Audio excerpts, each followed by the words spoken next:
A victim of domestic violence won't always ask for help. Often that request comes from a family member or friend who's making the move to get them some support.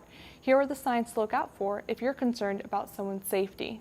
They're going to be kind of isolating you from friends and family in the beginning as well. Melissa Radamke is the Associate Director of Onslow Women's Shelter.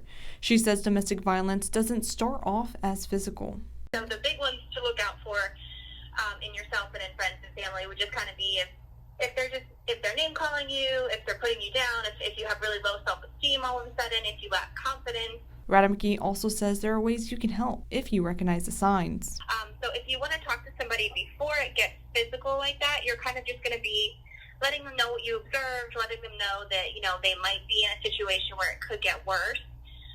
You never want to come off as judgmental, and you never want to come off as you're trying to force them to do anything. She says the most important thing you can do is listen to them, and she has some suggestions on how to talk to someone you're concerned about. Before it gets physical, what the dialogue might just kind of be something like, hey, I've kind of noticed that when you're around, your boyfriend, this is kind of what it looks like, and I'm concerned that it might not be that healthy.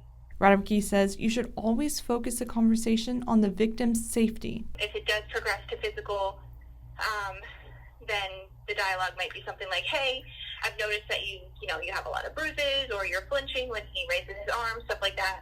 I'm concerned for your safety. Can we talk about that? Radamke says she also wants people to know domestic violence can happen to anyone at any age, and that the Onslow Women's Shelter is there to help. This is a very sensitive topic and not something that can be easily condensed. I have more information on how to spot the signs as well as a list of resources at WNCT.com in the Online Originals tab.